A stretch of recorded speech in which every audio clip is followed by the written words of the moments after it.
Pats and club members here know Pat Mason, so all you need to know is that Pat is in law practice here in Memphis and a lifelong member of this church. And he is here today to take us on his walk to the Camino with him. And many of us have seen this and experienced it already, and you're really in for a multi-faceted treat. Pat is a unique fellow because he holds the Methodist seat on the club board of directors. The Protestant seat. Well, no, the Methodist seat. And there might be an Anglican or an Episcopalian someday, who knows. And he won't get up from the seat, and he won't leave it. So that's his seat now. And he and I got started with the club back in the early and mid-'80s, and it's a joy to have him here this evening. As Ed mentioned, doing this series is part of our mission as we define it in our strategic plan, part of the mission of the club. And so, with that, I just want Pat to take the dive into it all and take us as your guide, and we will accompany you on your journey and your walk. It's a walk in place. And I'm excited about sharing this with you.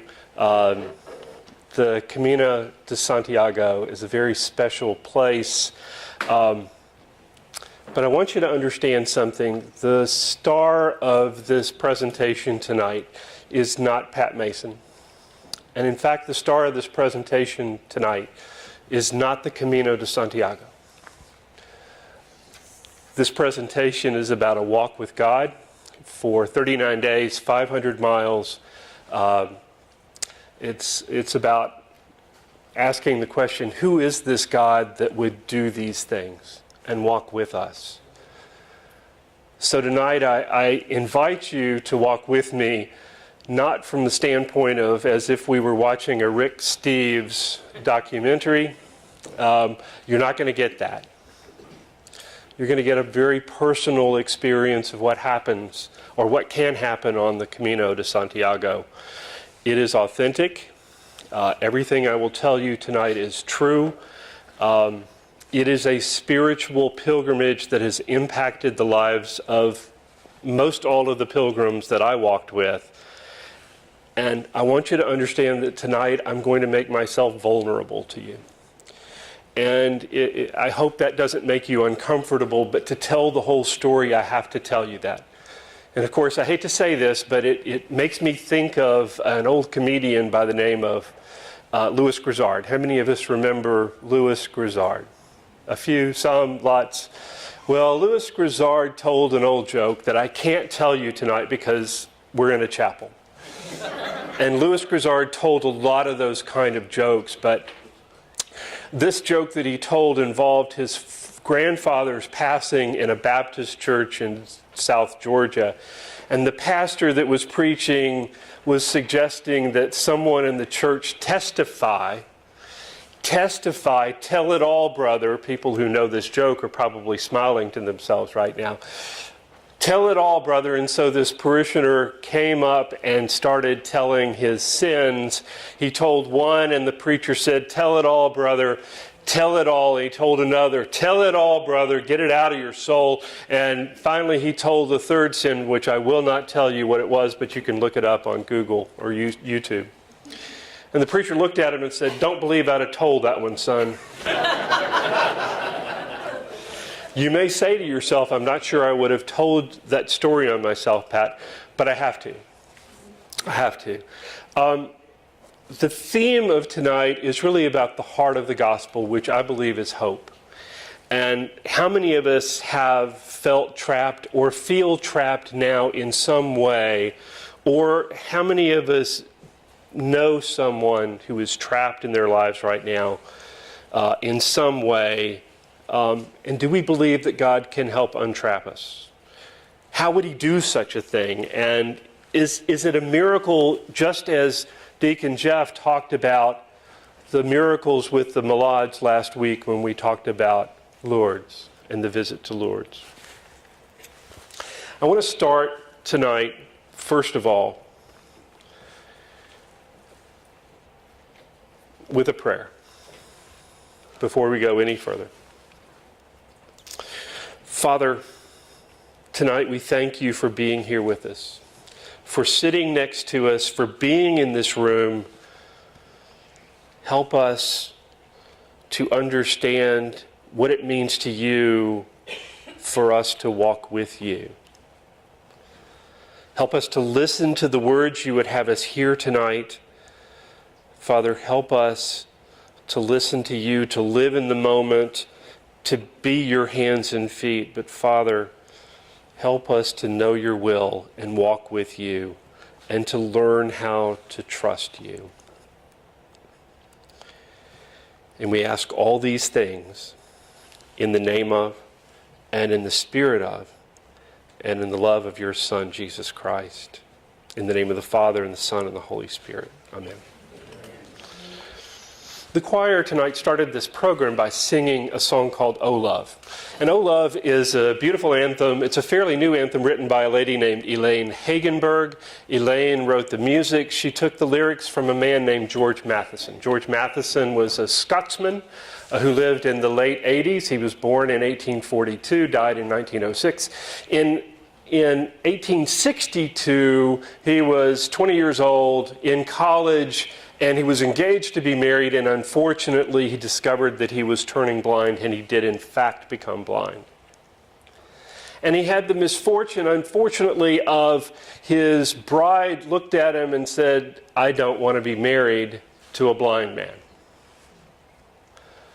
Could you imagine what that would have done to George Matheson? So he lived a very difficult life over many years, suffering, and he became a writer of music, but it was painstaking to write music. And Matheson eventually got to the point where it was a little bit easier to write music, and then he found out that his sister, who was his caregiver, had decided that she was going to become married, and so now he was losing his caregiver.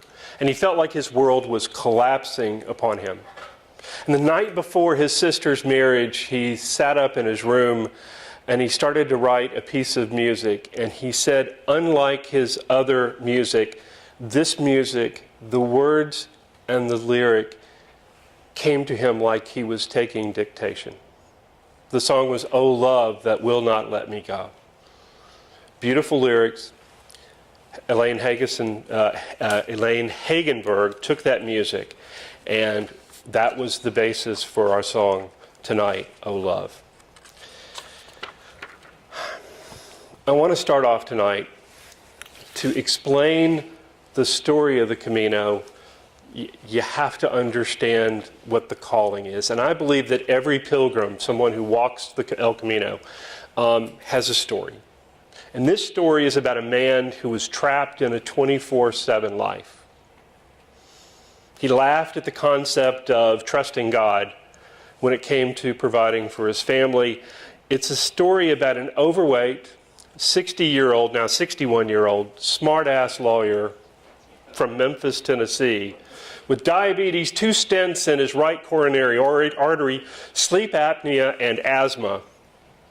And who, as his friend Brenda Carson would say, he doesn't have a filter.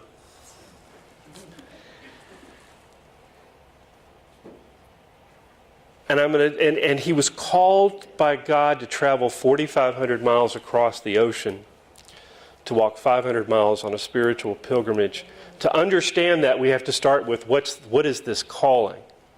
So tonight I will own this story. This is my story. This is my song. And we begin with the question, why on earth would anyone take 7 weeks off, 6 weeks off, however long you're going to take to do this, and walk 500 miles across a country he or she has never been to before? You do it because God calls you.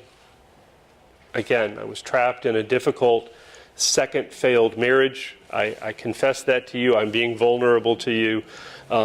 Difficult financial circumstances, and living a life with a stress level of 12 on a 10 scale. And then he called me. How did he call me? You got to love this.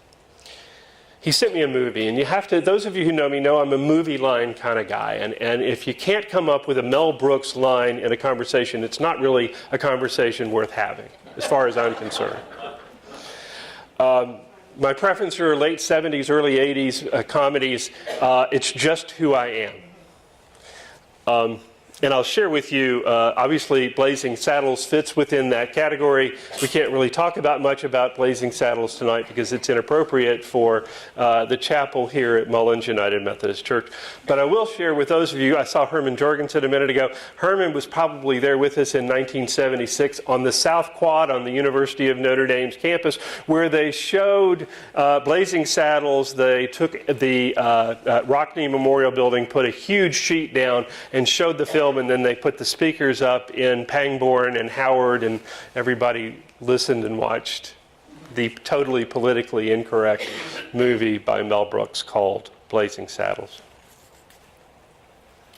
God called me in May of 2015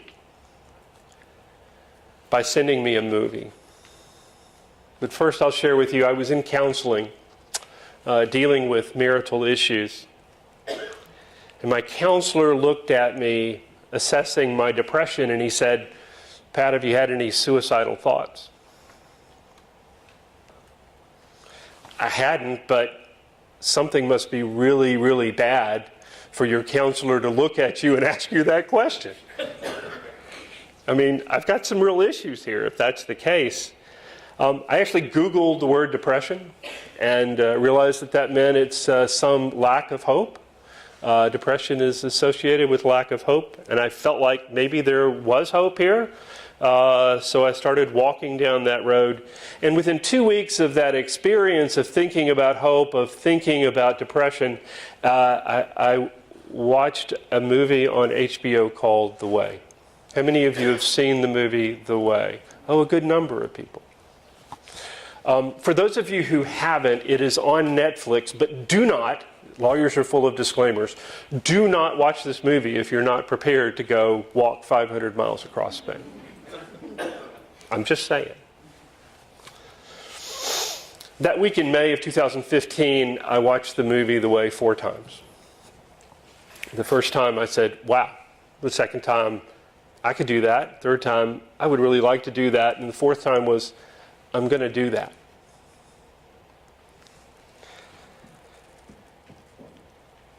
So it had to resonate in my heart for a while, but eventually I made the decision that I would walk the Camino de Santiago.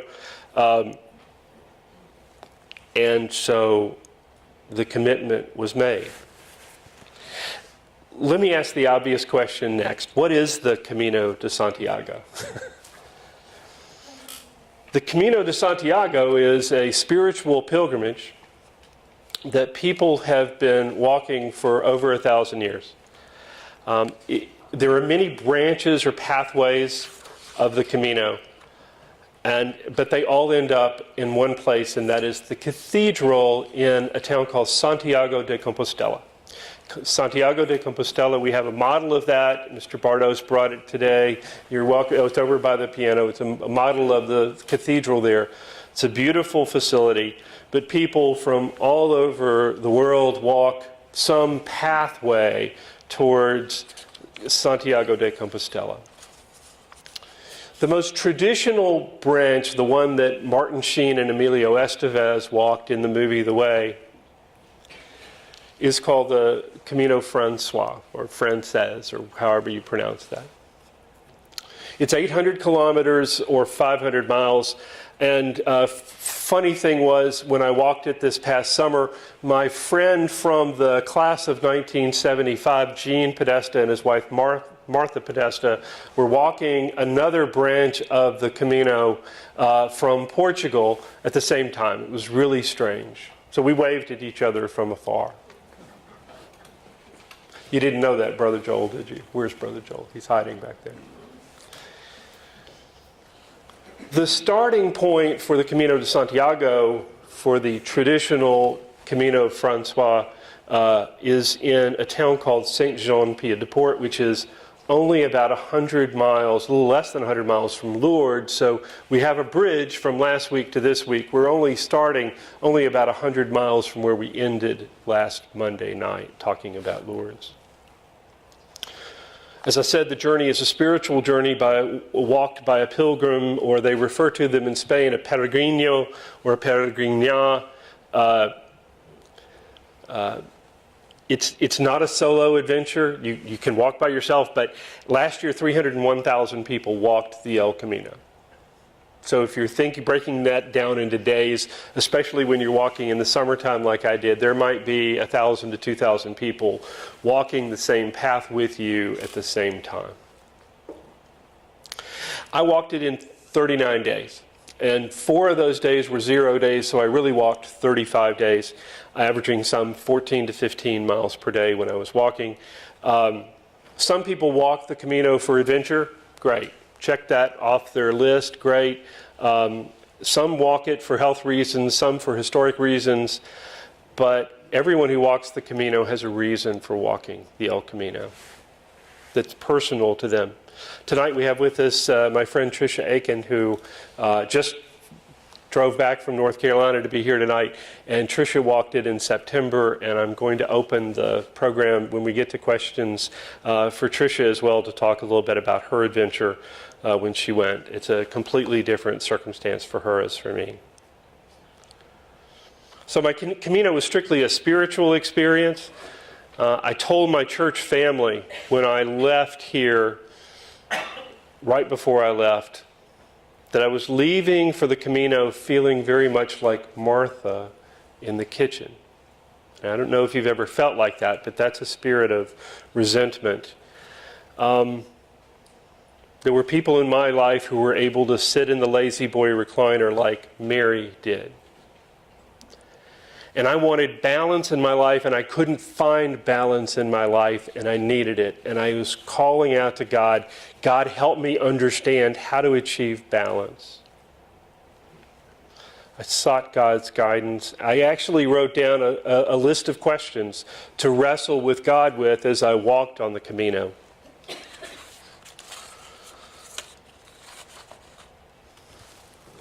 Let me talk to you about,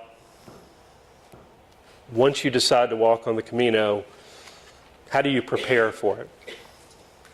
The first thing I will tell you is there is a Chinese philosopher who's quoted by many people saying the journey of 1,000 miles begins with what? The first step. That's garbage. The journey of 500 miles begins at least a year beforehand with preparation. Does that make sense? You don't start with the first step. You start a year ahead by walking on the Green Line. That's what you do. Which is a wonderful place, except if you're walking and there are bikers who go by you going very fast, and I don't like fast bikers on the Green Line. I'm just saying. I did pretty much a year of walking anywhere from 12 to 15 miles on Saturdays. I would walk in Germantown Athletic Club as many miles as I could, 3 or 4 miles in a morning. But each weekend on a Saturday was mostly 12 to 15 miles on the Green Line. It's a great place for that. You get to meet a lot of people. Again, all except for the bikers who are going fast. I bought a lot of equipment for the trip. I researched it. I had a guidebook that told me what I needed to buy. I went to, we are getting ready to get a store called REI. REI is a wonderful store, and I had to drive to Brentwood to get my equipment, but they had 2 people on staff who had walked the El Camino. So here we go. I got to go talk to them and ask them questions when I went up and bought stuff. But it's a great store. Backpack, trekking poles, first aid, the types of clothes you need, all that. They're very helpful with that. Technology, you have to prepare by being, if you're going to share the Camino experience as it happens, which I tried to do as best I could through my blog, if you're going to do that, you have to be prepared technologically. And I'm a dinosaur, so I did my best. I had a paralegal named Annis Jones who did a great job to help me with translating and all the technological problems. But I was able to communicate by text and blog during the course of the trip, and I would make phone calls. I had a limited calling plan. You'll learn that when you go to Europe. There's one thing about Europe I need to tell you. Anybody that's going in the near future, we have something called Wi-Fi. It's a wonderful thing. In Europe, they don't call it Wi-Fi, they call it Wi-Fi. So don't make a fool of yourself by calling it Wi-Fi. It's Wi-Fi. Right, Tricia? Wi-Fi. Medically, you have to be prepared. I've got, my diabetes medicine. I've got, my heart issues. All those things, you have to be prepared for walking that long of a distance. And then emotionally, I will promise you I was not prepared for the Camino experience. I'm not sure how you prepare for the emotional Camino experience. Finally, I told you already about the spiritual preparation that it took. The quest to have balance in my life. So here we go. We're going to begin the journey, and I'm going to tell you the preliminary few days before I start walking, because it's really important. I flew to Charlotte, North Carolina, and then to Paris on May 27th of last year, with the intention, and I did spend 3 days in Paris. It's always great to start in Paris. I'm just saying. It's wonderful. I mean, you have the Eiffel Tower, you have the Musée d'Orsay, the riverboat cruise on the Seine. Food and wine is spectacular. I learned that you don't go to a particular restaurant. You just walk down the street and you enjoy whatever restaurant it is you come to, because they're all fabulous. But all of that, I'm sorry to say, paled in comparison to my experience and time spent at Notre Dame du Paris. Steve. So we're sideways looking at the Eiffel Tower. We need to move on to, we're going to go to the next slide. This is obviously the outside of the cathedral at Notre Dame. I got to spend the better part of a day at the cathedral. I don't know how many of us who are Notre Dame people got to take a class at Notre Dame called Art Traditions, taught by Robert Leader. Anybody? I know, Herman, you did. Wasn't it awesome? We spent a week in that class looking at art in the Cathedral of Notre Dame du Paris. It's a powerful place. It's an amazing combination of history, architecture, and art. I was able to participate in a Mass the day I was there, that Tuesday. A Mass said, and of all languages, they spoke in French. Could you imagine that? The beauty inside the cathedral is breathtaking. It's difficult, however, and I just say this as a warning for those of you who might go. There are people who are sightseers at the cathedral, and they're taking pictures while Mass is going on. There is something less than what you would hope for in the experience. You can see lots and lots of people here, and Mass is going on while that's going on.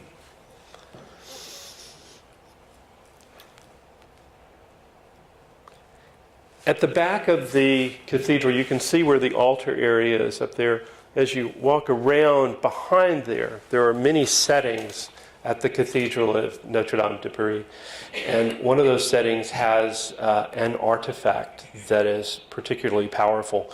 The crown of thorns is at the Cathedral of Notre Dame. And if you look, you can see people kind of kneeling down in front of it.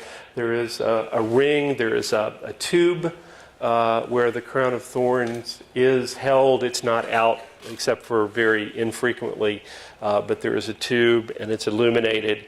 And for me, ladies and gentlemen, being in front of the crown of thorns was something that it was hard to remain standing while that happened. My knees buckled. I had to stop the tour that I was with because I couldn't keep on going. But for those of us who are Methodists, we've heard the expression from John Wesley, I felt my heart strangely warmed. That was in May of 1738. I can share with you, my heart was definitely warmed in this experience, and it actually was ignited. And I believe in my heart that God had me go to the Cathedral of Notre Dame to have my heart prepared for the Camino. I tell people on my Facebook page, on the Camino Facebook page all the time, start in Paris, prepare your heart for the Camino there. So I left Paris on the 31st of May, traveling through Bordeaux, France. I did not get off the train and get any wine, I'm sorry. But it was a beautiful train ride. I ended up in the small town of Saint-Jean-Pied-de-Port. You can see it says Saint-Jean-Pied-de-Port right there. This is the starting point for the Camino. And here's where it starts to get interesting.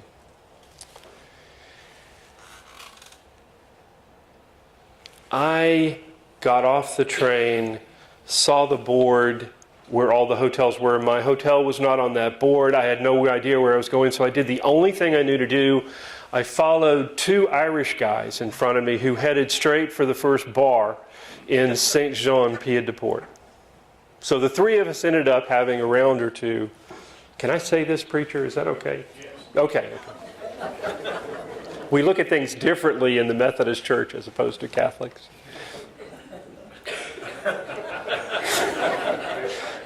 Late laughter, I love it. I found the bartendress who shared with me where my hotel was. She wrote the map on the napkin, and I said, sure, I can do this. And so I took off after a couple of cervezas and headed to my hotel, and I, of course, got lost. I haven't started the Camino yet. I'm in my first town. I can't make it from the bar to my hotel. I'm lost. Tell me I deserve to start walking on the Camino de Santiago. I find a neighborhood where I see a couple of men talking. I walk up to them. I introduce myself in English. They laugh. They speak to me in French, and we're like, okay.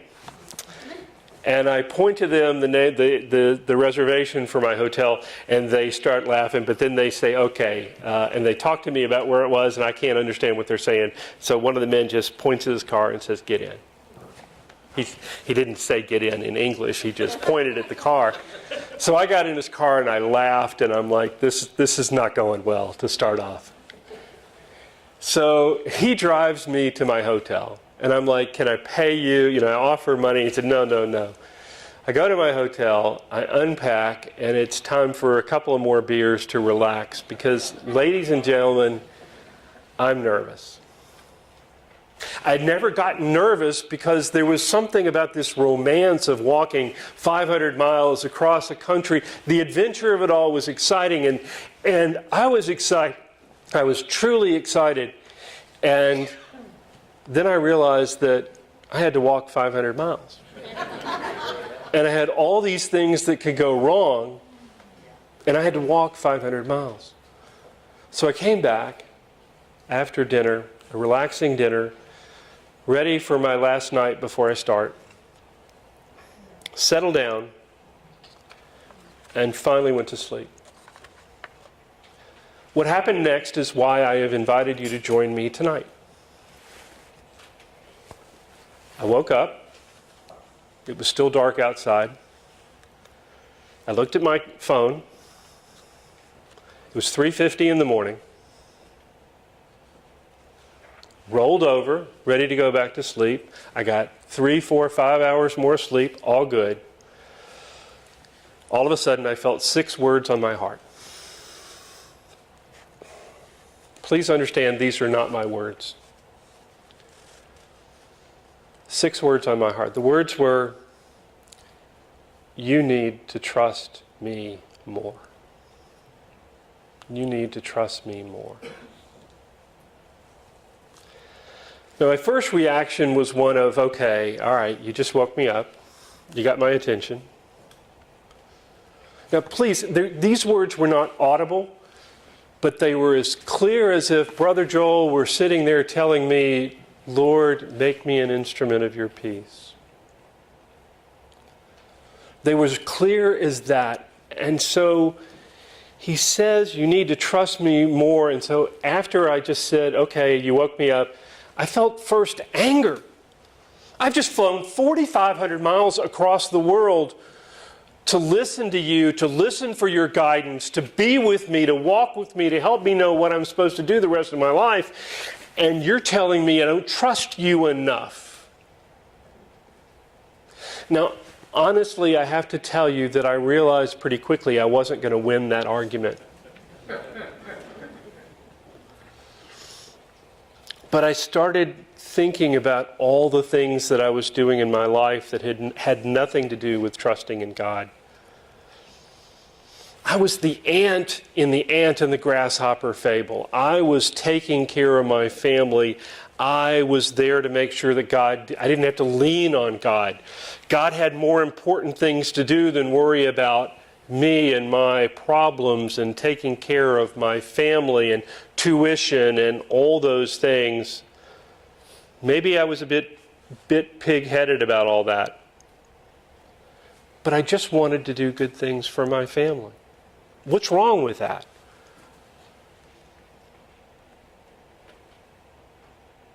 I realized eventually that night that I wasn't going to resolve anything that night.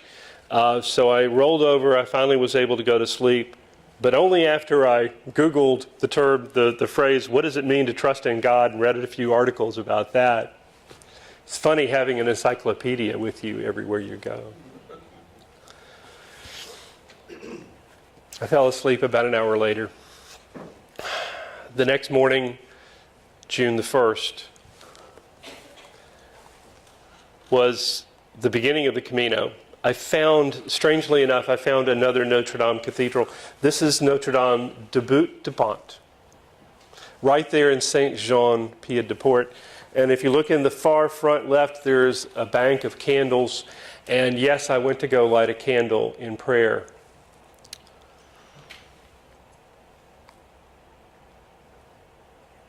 I asked God to walk with me for 39 days. I asked God to show me what it meant to trust in Him. I prayed to be able to listen to what He had to say, listen to what He would want me to learn.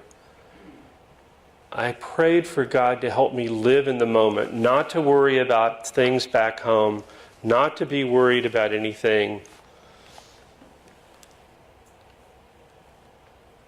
I prayed to be able to be an instrument of God's peace and to listen to my fellow pilgrims who might need someone to be there for them. So I found myself at the beginning of the Camino de Santiago at 11 o'clock in the morning on June 1st, ready to begin walking, and I did what I would imagine all of you would do at a time like this, and that was I prepared to take a selfie. And as I was started to take a picture, I heard a voice from behind me, and it was an American lady who said loudly, "Would you like for me to take your picture for you?" I said, "Oui, madame."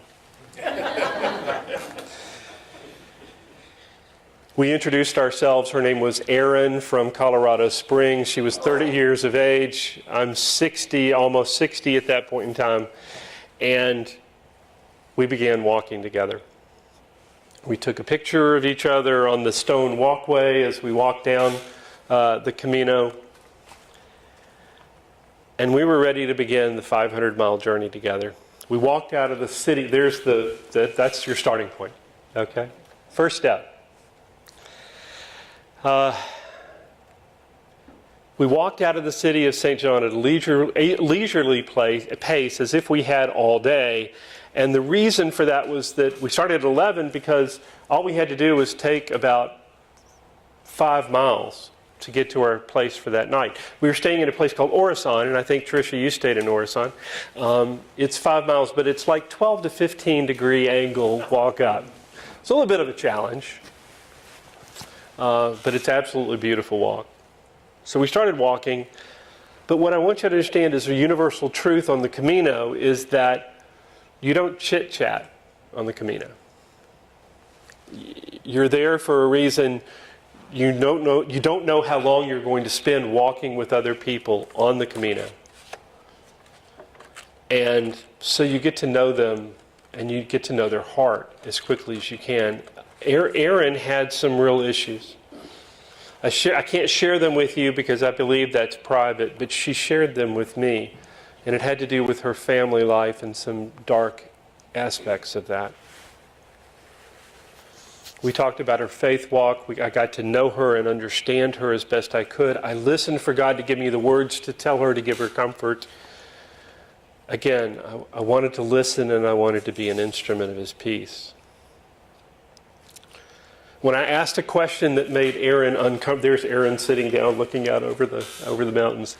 When I asked a question that made her uncomfortable, she turned the questions back towards me, as you would normally do in a conversation like that. And I got to tell her from the beginning my story of walking the Camino. And even told her about my 3:50 in the morning wake-up call from God. After a couple of hours, and this is really important, I want you to listen to this. After a couple of hours, I looked at my watch, I did my internal calculations, and I said, we're probably a couple of hours in. We've been walking maybe a mile and a half an hour. We're kind of halfway there. I think we're going to be drinking at Orison in a couple of hours. We're doing great. And Erin glared at me like I had just misspelled the word cat in a spelling bee and said, Pat, stop it. If you keep managing this Camino like you're managing it right now, and like you've been managing your life, how is God going to intervene? Erin got me right between the eyes. And she finally said, we get there when we get there. As soon as she said that, I felt 20 pounds lighter. It's kind of an amazing moment.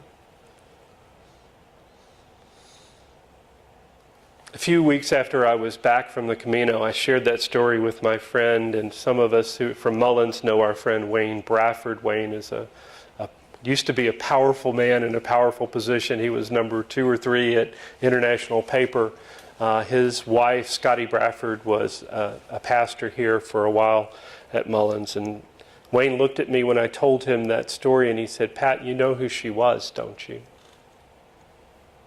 I said, yeah, Wayne, I know who she was.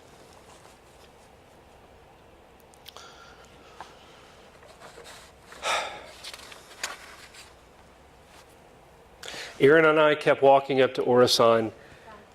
My knees started to hurt. My ankles were okay, but my knees were starting to hurt because of the incline. I mumbled to myself, not on day one, not now, not yet, knees. And then I felt 4 more words on my heart. Just like the 6 words at 3:50 in the morning. Couldn't hear them, but they were very clear words. The words were, I am with you. And I ask you the question, who is this God? Who does this, and why is He walking with me on this journey?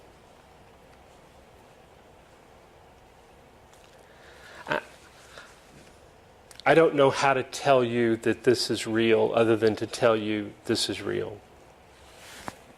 I wouldn't be here if it weren't. We reached Orison about 2:30 in the afternoon, and after checking in, I found the place where I would spend the rest of my afternoon right there. Tell me that doesn't look like fun. And you're surrounded by people from all over the world. There were 38 people that spend the night because there's 38 beds at Orison. It's booked most of the time.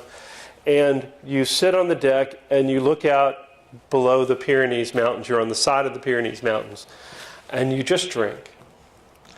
And you listen to people from all over the world. I had conversations in that 3 hours with people from Germany, Australia, Korea, Ireland. My favorite people on the whole trip were from Ireland, by the way, Charlie. Of course. Sweden, England, and there were people from Texas even. At dinner that night, we all introduced ourselves. As I said, there were 38 people there. We went around the room. It got to me, and I introduced myself as Patrick Mason from Memphis, Tennessee, Casa de Elvis Presley. And if I had it to do over again, and I will do it again in a few years, I would have begun to sing Love Me Tender, and the crowd would have gone wild. As I saw people from my first night in Orison over the course of the Camino, they would refer to me as Elvis. And that was a point of true affection, I believe. The next day begins very early in the morning. We're leaving Orison. We're heading up into the Pyrenees Mountains farther. And it's a few more mile incline, and then there is a very steep decline, which is actually the worst part of the Camino for most people. It kills your knees. Absolutely kills your knees. For those of you who are interested, as you cross the second day from Orison to the town of Roncesvalles, which is in Spain, you leave Orison in France to Roncesvalles in Spain. There is no border patrol. There's no one up there on the Camino. They just trust you, I guess.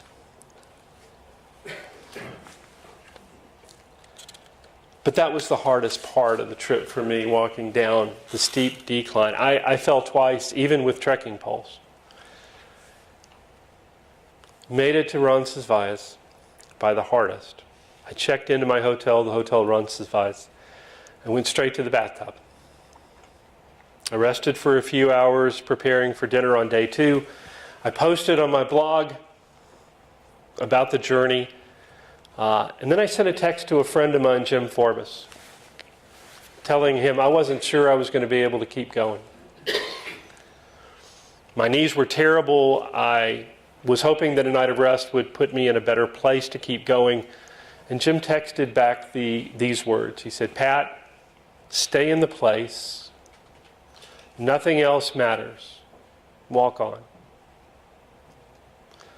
And I can't tell you how important those words of encouragement were for me. I needed to hear them. And I believe God gave him those words to share with me. And one of the cool things about having an interactive Camino is that people like Jim Forbes can share thoughts and words of encouragement as you go along. I'm going to turn to my friend David Delgado, who is here with us tonight, who shared with me a story while I was on the Camino of a Notre Dame grad in the Faith ND publication that we're familiar with. David's back there. Thank you. So tell us the story that you shared with me, and it became a part of my Camino. All right. That was touching for me was when Pat was deciding to walk the Camino, he allowed certain people to come along with him in the journey. And he started emailing different individuals, and he said he wanted to meet with me, and we met one night, had a few drinks, talked about at least what he was planning to do. And at that point, I felt I was along the journey with him. And before he left, I try as much as possible. I say I bet over not 1,000, but close to 1,000. I try to go to faithnd.com or .edu. The university has at least the gospel for the day. They have a reflection that's written by someone. And on Holy Thursday, Maundy Thursday, at least in the Catholic Church, and I'm assuming here in the Methodist Church, it's the gospel reading of the day is from the Gospel of John, the washing of the feet of the disciples and the two apostles. And that day, the reflection was written by an alum who had walked the Camino. And in the reflection, it talked about how this individual had walked over 300 miles of the Camino and got to a point where this person's feet were shot and they couldn't go on. They felt like they couldn't go on, and when they would finish walking for the day, they'd get to a place and immediately take off their feet and keep walking. And they got to at least this location. This individual did that, took off their shoes, and the next thing that happens is, they said, a very gruff old man all of a sudden notices what's going on, and that they're not able to communicate except through sign language.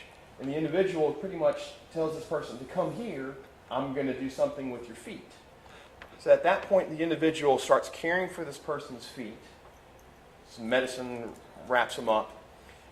The person then writes and says their feet felt much better, and they were able to at least feel even better the next day, were able to continue and finish the communion. And the point of the story is that just like in the gospel, Jesus washed the feet of his apostles, that sometimes we need to realize that we need to have individuals wash our feet and become that vulnerable. So for me, it just became, as Pat invited me to be part of his journey, anytime I saw anything having to do with the Camino, I was like, I got to share it. I got to share it. And that happened a few months before he started his walk. And I shared it with Pat along with other things while he was there. I will say this, that Pat was gracious enough to let me be a part and have the login to be a part of his blog. And at least for me, during his time there, I would say reading that blog became part of my morning prayer, of being able to see what he was experiencing and hoping that I was able to experience a part of it also. Thank you, David. Thank you, David. After the night in Roncesvalles, I woke up the next morning and it was hard to believe, but there was no pain in my knees or my ankles. And this God who walked with me was not going to let go of me, as George Matheson had beautifully written in his anthem, "O Love." I listened to many other pilgrims during my Camino who experienced intense pain, who also felt blessed with healing along the Camino. O love that will not let me go. Precious Lord, take my hand, lead me on, let me stand. I am tired, I'm weak, I'm low. Through the storm, through the night, lead me on to the light. Take my hand, precious Lord, lead me home.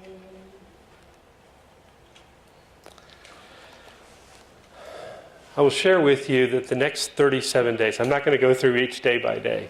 You're probably going to get tired of that pretty soon. But the next 37 days were not nearly as tough as the first two. Is that right, Tricia? It's kind of, it's tough at the beginning. And I asked that question to myself, and we talked with other pilgrims about it. Why would you start off this journey so hard? Why would it be so difficult, so intense at the very beginning? And I couldn't come up with an answer for that except, well, he certainly got my attention. He got my attention to start off this thing. And we built trust on those first 2 days. Over and over again, I felt the words, I am with you, on my heart. I felt trust. And of course, it made me think of the 5th chapter of Romans, where Paul writes, we celebrate and glory in our sufferings, because we know that suffering produces what? Perseverance. And perseverance produces character, and character produces hope. And hope does not put us to shame. Hope does not disappoint, because God's love has been poured out into our hearts through the Holy Spirit, who has been given to us. After a day of walking from Roncesvalles to Zubiri in Spain, I stopped at a bar restaurant that was fabulous on that trip, because as I walked in and got a tortilla and a Coca-Cola con hielo, which is Coca-Cola with ice, I listened and there was Elvis Presley music playing. I stayed there for a half an hour. There was only Elvis Presley music playing in this bar restaurant outside of Zubiri, Spain. I continued walking on to Pamplona, which is the home of the running of the bulls. After Pamplona, excuse me, you walk up to, this is called Alto de Padrón, and this is at the top of a mountain, and it is cold, and it is windy, and it is beautiful. And so the experience at the top of Alto de Padrón is one of those powerful experiences along the Camino. There are metal statues up there that are flat. We celebrate the walking of the Camino by pilgrims. Every pilgrim is required. There's a law that says you have to have your picture taken in front of one of those metal statues. The terrain is not quite so flat and paved as on the Green Line. I just share that with you. So it's always a challenge with ankle rolls and that sort of thing. I want to share with you on day 7, the journey flattened out on the way to Estella, Spain. And this is actually a moment, I have to tell you, I made a fool of myself this day, day 7, because I looked at the scenery and the mountains and the backdrop and the beauty. I started singing. Nobody with me. I found out there were 3 Italian ladies a few yards behind me. They started laughing. I didn't care. What do you sing in a moment like that? Well, the only thing I could think of was, "Oh Lord my God, when I in awesome wonder." And I couldn't stop. It was just amazing. It was beautiful. It was a great experience. And here was God walking with me, showing me all this. And it was fabulous. As you continue to walk, singing, learning to trust in God, as you walk through the Basque region, you're going to experience a transition from grass and plains like this to a lot of grapes. If you like walking in Napa Valley, you'd love walking across Spain. There's a lot of wine country as you walk through the first few days.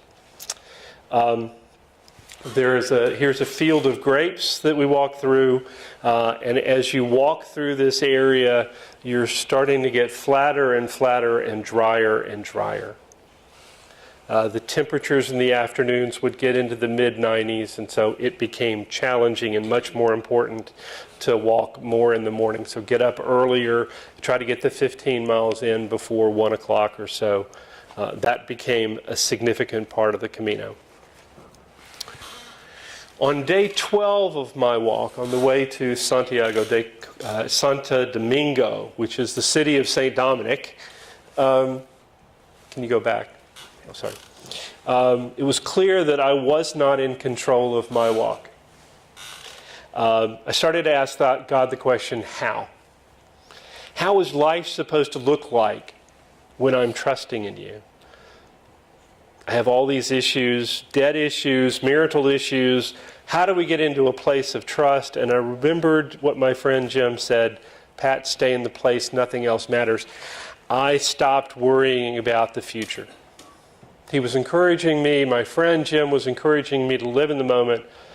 God wanted me to learn what it was like to live in trust. So if I could boil down the Camino to one phrase, it was learning how to live in trust.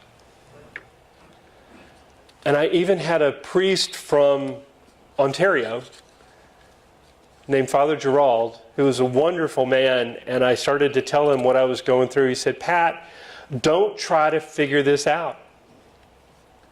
Just enjoy it. Walk with Him.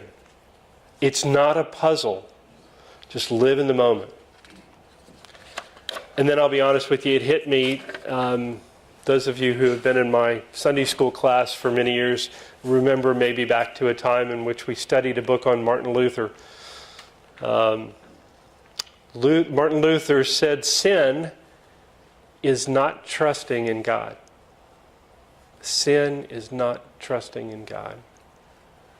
I always thought that was such a strange statement. I've always thought I could love God and care for my fellow man, care for my family, work hard, not lean on God too much. We know He has bigger fish to fry. We know all that. He's got enough to worry about. That's what I thought my life was about. But in so doing, I didn't leave room for God to have His input in my life. I just rammed forward. Was I sinful to take responsibility for all of that? I continued walking, asking God to help me understand. So finally, I let go of all that. I stopped trying to find the answers to the how questions. I let it go. What I realized was that God just wanted me to be with Him, to listen to Him, and not to try to solve all these problems. Not yet, anyway. In Zubiri, I have to share this with you because I invited my friend Jesse Fernandez, who's here in this picture. He lives in San Antonio, and we walked like 7 days together. This was one of our first days together. Jesse shared with me one night when he was in Pamplona that the pain in the side of his leg was so intense that he felt like he couldn't continue. He yelled at God about letting him prepare for the trip and then to take it away from him so quickly. Pamplona is day 4 on the Camino walk. It wasn't fair. He yelled at God. He prayed for healing so he could continue the Camino. And then he told me on one of our walks, probably this one, that the pain in his leg stopped 30 minutes after that prayer. Jesse is Catholic, if that makes you feel better.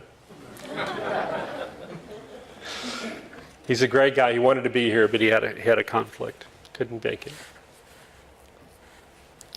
I'm now going to tell you my favorite story from the Camino. It involves this pathway. On day 21 of the Camino was one of the most painful days that I had. Not painful in terms of knees and ankles, but it was a tough day. I walked from a town called Moratinos to a town called Calzadilla de los Hermanos. And I know that's easy for me to say. It's a 15-mile walk, as most walks are. It mostly looks like that.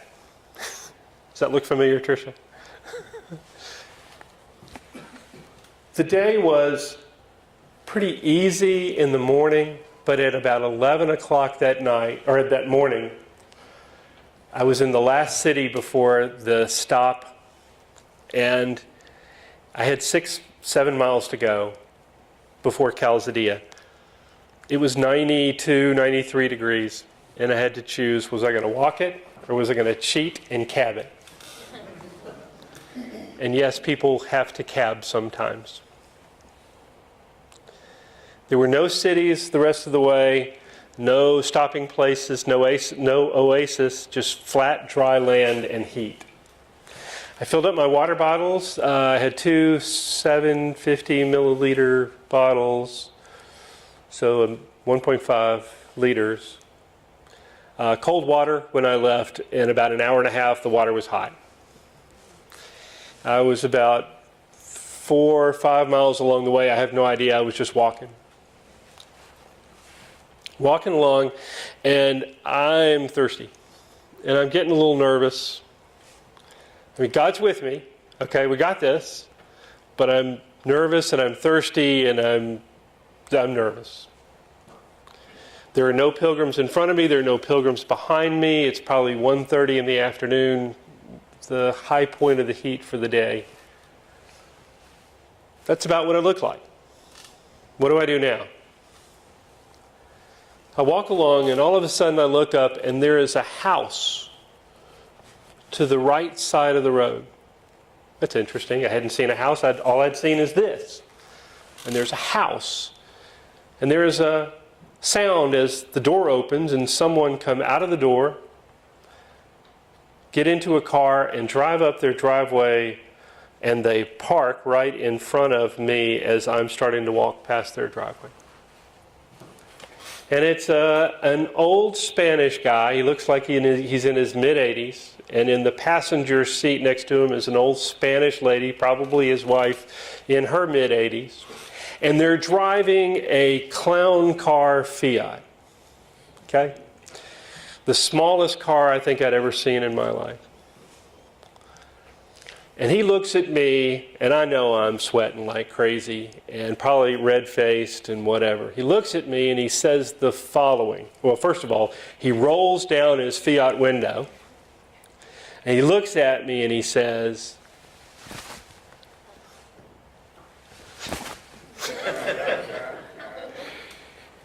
and I just start laughing. And I'm like, okay, I got this. This is what I need to do. This is God telling me I need to take this ride. So I go around to the back of the Fiat, I get into the back seat, and yeah, the back seat's all the way up to the front of the seat behind. And, you know, there's no place to put your legs. So I crawl into the back seat, knees on the seat in this Fiat clown car. And they can't speak English, and I can't speak Spanish. And I just start laughing. I tell him the name of the hotel. He knows where we're going. He knows the hotel. There's only 3 hotels in this town that's 2 miles down the road, mile and a half. He drives me to the hotel, drops me off. In fact, I get out, I ply myself out of the car. Don't know how I did that. And I get out and I start to go to the hotel. And I offered to pay money to this guy, but he just laughed at me. And so anyway, I get out of the car and he takes off, and I realize my trekking poles are in the back seat of that car. And so I start running after his car. And he eventually stops, lets me get the trekking poles. But I will always remember the day that 2 angels rescued me on the Camino. So how many Fiat 500s does God have? Good question, Charlie. That's all that matters. God stayed with me through the pain and the difficulties of the Camino. He loved having me lean on Him. Oh, joy that seeks me through the pain. When my ways are clear, precious Lord, linger near. When my life is almost gone, hear my cry, hear my call, hold my hand, lest I fall. Take my hand, precious Lord, lead me home.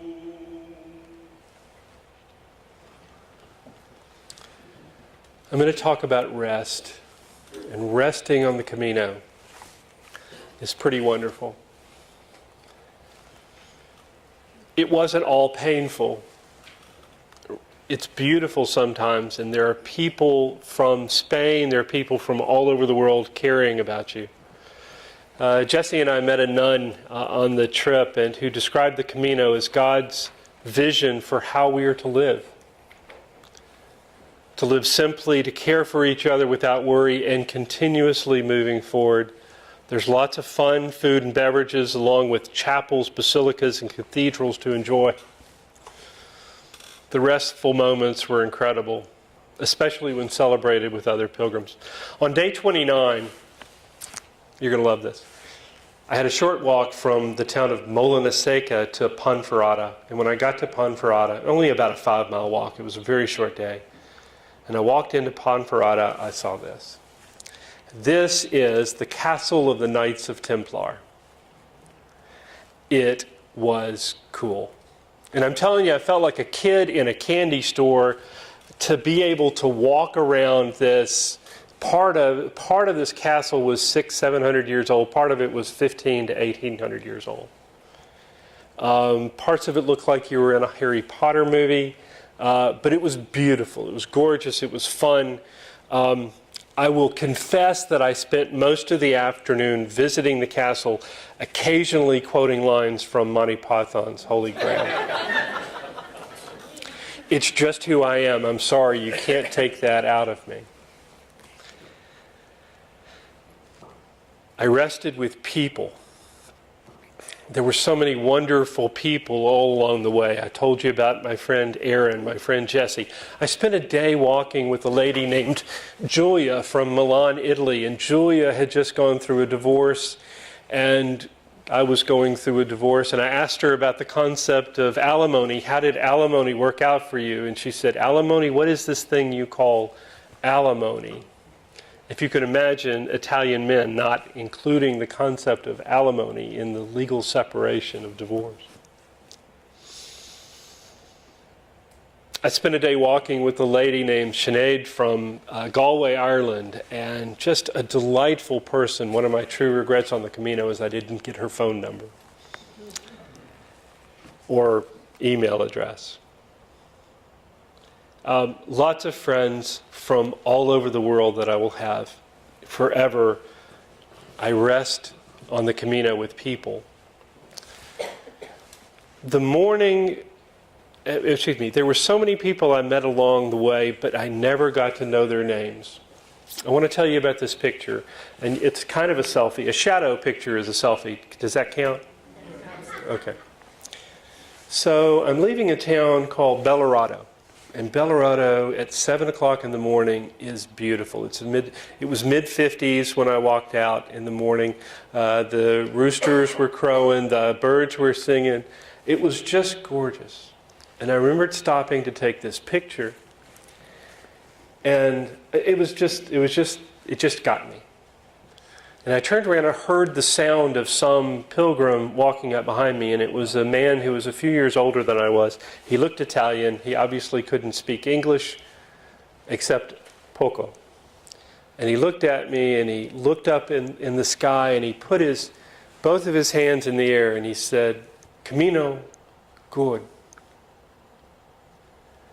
And I just laughed, and I said, Camino, very good. And we greeted each other, and he kept walking. And that's the beauty of the Camino. We just loved living in that moment. Okay. In addition to resting with people, there's resting with food and beverages. So here we go. For those of you who are hungry and haven't had dinner, please don't look at this point in time. I've got 4 or 5 pictures. The first thing right there I got in Santo Domingo is called carpaccio of beef. It was fabulous. Absolutely fabulous. The next item was a dish that I got in Burgos, Spain, and that's octopus in a creamy potato sauce. Awfully good. Octopus is a big deal in Spain, especially as you move forward towards the coast. The next dish, okay. Tammy, you with me on this one? This is lobster paella. It was, I'm cheating a little bit. This was actually in Barcelona after I finished, but it counts.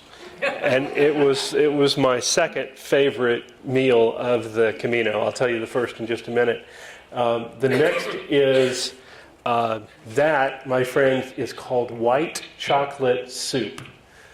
And that's a tangerine scoop of tangerine ice cream with a biscuit in it. And that was also in Burgos. Oh my gosh. It's okay to eat on the Camino. All right. The last one, I'm sorry, this is sideways. That's kind of how I ended up the evening. But let me tell you the story about this. This is June 24th, 2017. It is my 60th birthday. And if you look at the big plate to my right, that is a steak. And when I got into the restaurant, the menu said, I asked for the menu in English, and the menu said very simply, 1 kilogram of beef, 40 euro. Okay, so I said, okay, I took out my phone to make sure I had my calculations figured out. That was 2.2 pounds of beef, and I said to the waiter I would like a half kilogram of beef cooked medium, and he laughed at me and said, we don't cut our beef. And I said, so I have to get a kilogram? He says, you have to get a kilogram. I said, bring it on. So with the French fries and the bread and the bottle of wine and salad and a 2.2 pound steak, I celebrated my 60th birthday with probably the best steak I've ever had in my entire life. It was fabulous. But I share that with you because I know you wanted to make sure that I did have a nice celebration on my 60th birthday. The last picture here is a very special picture. I want to tell you it's about a man named Angel. And he was in a bar restaurant across from a convent near Castro de Riz in an area called San Anton.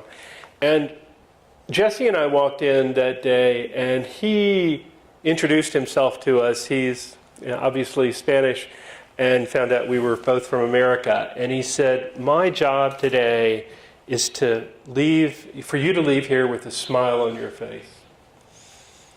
And so we ordered a Coke and some chips and sat down, and he began telling jokes. He found out that I was from Tennessee. He smiled and he said, "Aha, home of Jack Daniels." I said, "You got it, man." So Angel kept bringing us food that we didn't pay for. He just kept bringing us food and bringing us smiles. And at the end of our time there, which we stayed about 45 minutes just because we were having such a good time, there was Angel, and we left with smiles on our faces. We rested in the Spanish people.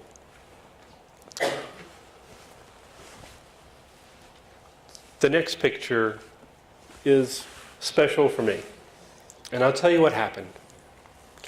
This is day 20. And that, my friends, is a can of Pepsi. I'm a Pepsi guy. I drank Coca-Cola the whole time because that's what they had. But on day 20, in the Oasis, on the way to Carrion de los Condes to Moratinos, there was an Oasis there. And as I pulled off the Camino and sat down, they were grilling hamburgers and hot dogs. And they had cold Pepsi to drink. And that just doesn't happen. So I enjoyed that moment immensely, and I realized, I'm sorry that it may have taken me 20 days to figure this out. But at that moment, as I was drinking the can of Pepsi, eating my hot dog and my hamburger, I realized that I was enjoying the journey, not achieving the destination. A very powerful moment. I've said those words before, but I didn't really mean them. At that moment, I felt as though if I didn't finish the Camino, if I didn't end up in Santiago de Compostela at the Pilgrim's Mass, that my pilgrimage would have been complete, because the journey was so joyful.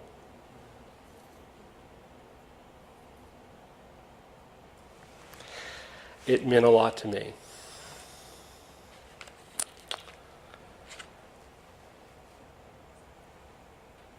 I enjoyed walking with God, and that walking with God was the Camino. God, I rest my weary soul in Thee.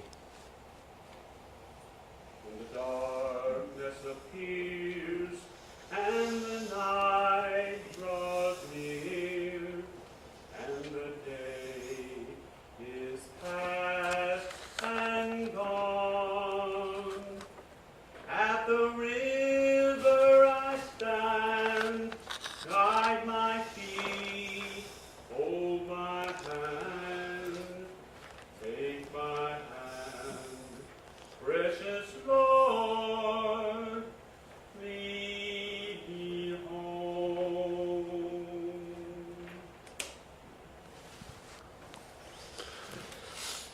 There are two very important spiritual moments on the Camino. The first is a place called Cruz de Ferro. Cruz de Ferro is Iron Cross in Spanish. It's estimated that this cross is 1,300 years old.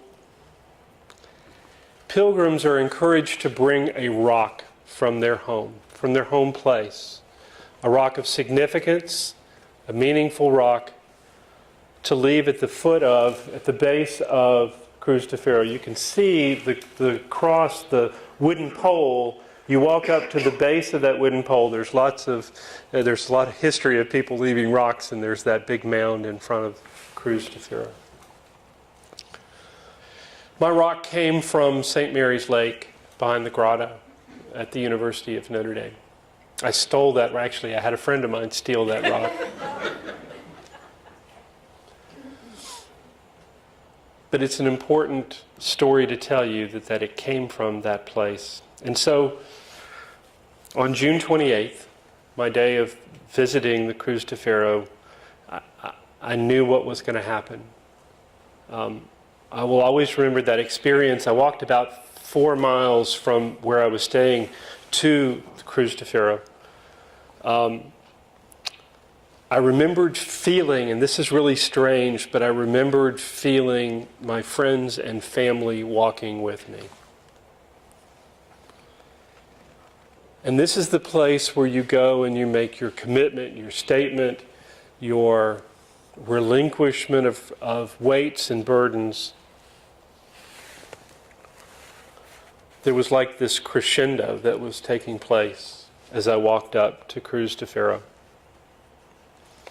Now, my Camino experience had led me to understand the joy of letting go, of trusting in God, of the beauty of listening, the wonder of living in the moment, and the desire, even the need to continue the Camino experience for the rest of my life. At the foot of this cross, I prayed that I would continue to walk with Him over the remaining years of my life, and I wouldn't laugh at His ideas anymore. And that I would listen both to Him and to those He sends in my pathway. I told Him that I would always remember His wake-up call to me on the morning of June 1st, telling me to trust Him more. And that I would always remember the angels He put in my pathway to keep me safe on the journey. And finally I said I didn't need to be in control anymore. And I told Him if it's okay with Him, I'd just like for us to keep walking together.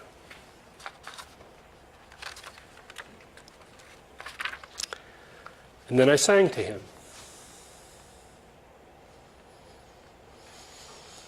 Oh love, oh love, oh love, that will not let me go. I rest my weary soul in Thee. I give Thee back the life I owe, that in Thy ocean depths its flow may richer, fuller be. O joy, O joy, O joy, that seeks me through the pain. I cannot close my heart to Thee. I trace the rainbow through the rain, and know the promise is not vain, that morn shall tearless be. That morn shall tearless be. O love, O love, O love, that will not let me go.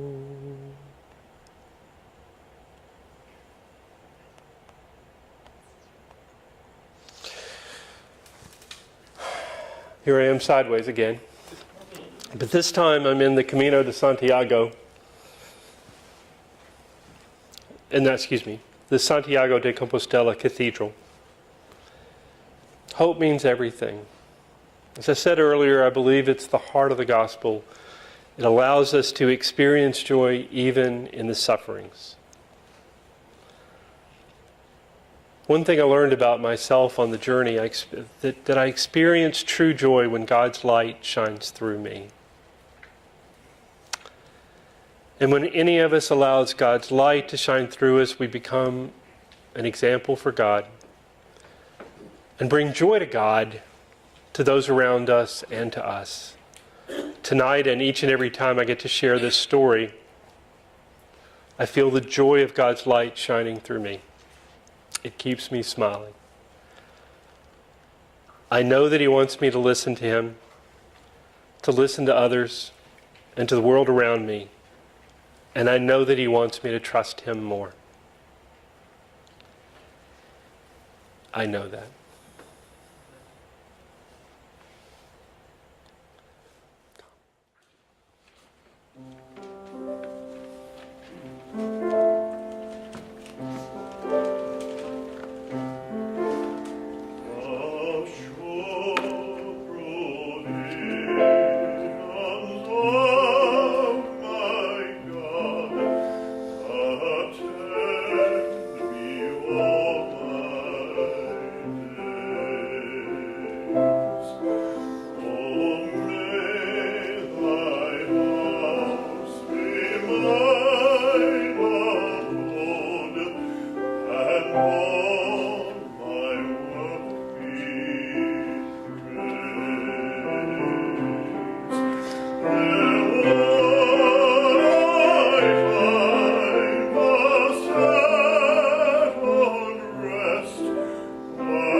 Every day. While I have every intention of continuing my law practice, I love practicing law, I love what I do. I've done it for 32 years. I get to go back to school this fall, and I will be starting in the fall with 3 classes at Memphis Theological Seminary. I'm going back to seminary at age 61. The Camino did a number on me, and I'm kind of happy about that. That's my response to God's call. But it's really not the be-all and end-all. The call is to continue to walk on the Camino, which I'll be walking for the rest of my life.